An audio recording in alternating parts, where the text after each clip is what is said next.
À Akparé, vivait un couple récemment marié nommé Massoudi et Narika, profondément amoureux l'un de l'autre. Avant leur union, la mère de Narika s'opposait fermement à leur relation, prétendant que Massoudi n'était pas celui qu'il prétendait être. Malgré les objections de sa mère, Narika resta fidèle à son amour pour Massoudi et décida de l'épouser contre vent et marée. Après le mariage, la mère de Narika, en colère et déçue, la renia. Peu de temps après, une tempête dévastatrice frappa Akparé, ruinant les affaires de Massoudi et les laissant dans une situation financière précaire. Sans ressources et face au désespoir, Massoudi se souvint des paroles d'un vieil ami, Abirou, qui lui avait parlé d'une ville prospère où il pourrait refaire sa vie. Un soir, Massoudi annonça à Narika, « Il n'y a plus rien pour moi ici. Je dois partir vers une nouvelle ville pour travailler et gagner de l'argent pour nous deux. Je te promets de revenir dès que je serai riche, pour te ramener avec moi. » Narika, bien qu'affligée par cette séparation, accepta la proposition de Massoudi. Il vendit tous ses biens précieux, partagea l'argent en 2 parts égales, en donna une moitié à Narika pour subvenir à ses besoins, et garda l'autre pour son voyage vers la ville inconnue. Avant de partir, il lui promit de lui écrire régulièrement pour la tenir informée de son progrès. Massoudi arriva à la ville de Tchambari après 5 jours de voyage. Comparé à Akparé, Tchambari était une métropole développée avec de nombreuses opportunités. Rapidement, Massoudi trouva un emploi chez une femme riche appelée Amara, responsable de l'empire de son père. Il lui écrivit pour lui annoncer son nouvel emploi et lui assura que tout irait bien, demandant à Narika d'être patiente. Pendant ce temps, un homme nommé Natchamba commença à courtiser Narika dès le départ de Massoudi. Mais elle resta fidèle à son mari. Massoudi, grâce à son travail acharné, attira l'attention de sa nouvelle patronne Amara. Lors d'un dîner, elle lui exprima son admiration et son désir d'avoir un homme comme lui à ses côtés. Massoudi, voyant une opportunité, profita de la situation et l'embrassa passionnément, affirmant qu'il la trouvait également remarquable. Amara, impressionnée par son audace, décida de l'épouser, ignorant qu'il était déjà marié. Après leur mariage, Massoudi cessa d'écrire à Narika, plongeant celle-ci dans le désarroi. Pendant 4 ans, Massoudi vécut confortablement avec Amara et leurs 3 enfants, gérant l'empire de son beau-père. Narika, délaissée et vieillissante, refusa les avances des autres hommes, espérant toujours le retour de Massoudi. Finalement, conseillée par ses amis, elle décida de se rendre à Tchambari à la recherche de Massoudi. Sans argent, Narika sollicita Natchamba, qui accepta de l'aider en échange d'une nuit avec elle. Désespérée, elle céda et obtint l'argent nécessaire pour son voyage. En arrivant à Tchambari, elle retrouva rapidement Massoudi, devenu célèbre grâce à son mariage avec Amara. Il fut choqué de la voir et la cacha dans une chambre d'amis, implorant son silence. Massoudi présenta Narika à Amara comme une nouvelle domestique. Amara, faisant confiance à Massoudi, accepta Narika, ignorant la véritable nature de leur relation. Malgré la douleur de voir son mari avec une autre femme, Narika endura cette situation. Chaque nuit, Massoudi rejoignait Narika en secret, jusqu'au jour où elle fit brûler accidentellement le dîner, provoquant la colère de Amara qui la menaça de renvoi. Fatiguée de l'humiliation, Narika décida de partir. Massoudi, suppliant, lui demanda de rester encore 3 ans, mais elle révéla être enceinte, confirmant que l'enfant était de Natchamba. Massoudi, furieux, l'accusa d'infidélité, ignorant ses propres torts. Leur dispute révéla la vérité à Amara, qui, se sentant trahi, expulsa Massoudi de sa maison. Amara s'excusa auprès de Narika, lui offrant de rester. Narika refusa et rentra à Akparé, où ses parents la pardonnèrent.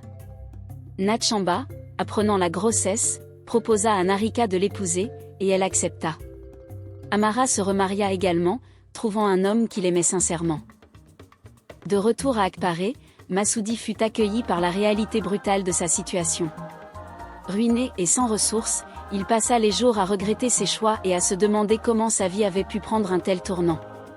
Il se rendit compte trop tard des conséquences de son manque d'honnêteté et de son ambition démesurée. Pendant ce temps, Narika reconstruisait sa vie avec Natchamba à Akparé. Bien que le début de leur mariage ait été entaché par des circonstances difficiles, leur amour et leur soutien mutuel les aidèrent à surmonter les épreuves.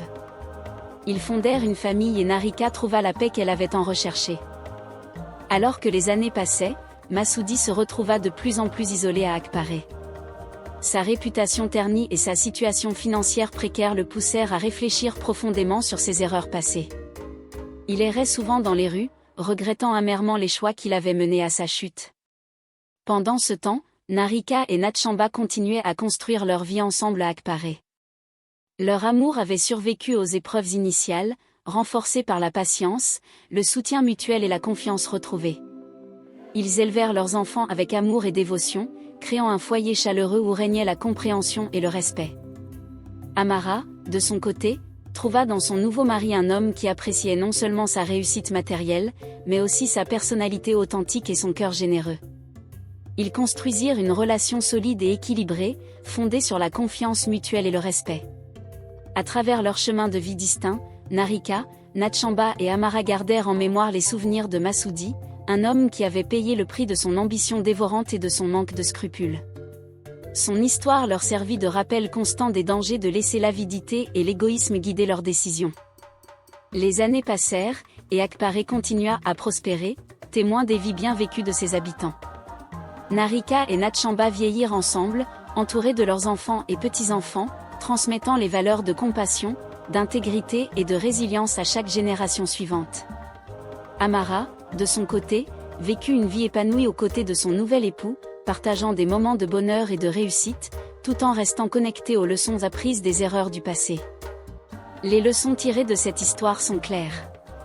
Intégrité et honnêteté, rester fidèle à ses principes moraux et faire preuve d'honnêteté, même lorsque cela semble difficile, est essentiel pour bâtir des relations solides et durables.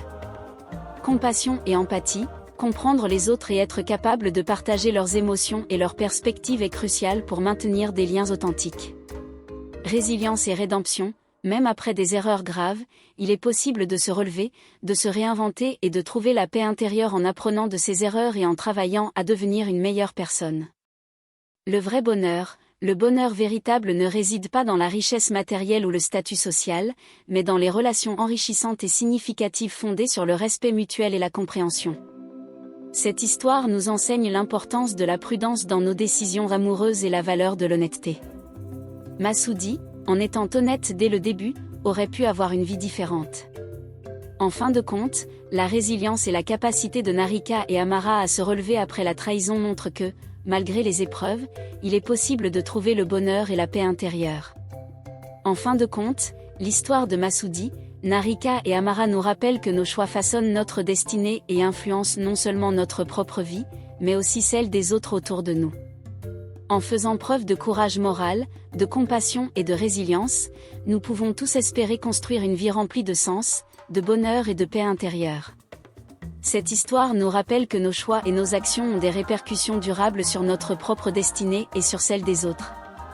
Elle souligne également l'importance de l'honnêteté, du respect et de la considération dans toutes nos relations, que ce soit en amour, en amitié ou en famille. Ainsi se conclut l'histoire de Massoudi, Narika et Amara, une histoire de choix, de conséquences et de rédemption, une histoire qui nous rappelle que la véritable richesse réside souvent dans les valeurs intangibles qui guident nos actions et nos relations avec les autres. Vous nous suivez depuis quel pays ? Écrivez-le dans l'espace commentaire, comme ça nous allons vous proposer des histoires africaines intéressantes de votre pays. Que pensez-vous de Massoudi, Narika et Amara ? Laissez votre avis dans l'espace commentaire et si vous avez aimé cette histoire, mettez un j'aime à la vidéo, abonnez-vous et partagez la vidéo autour de vous. Merci.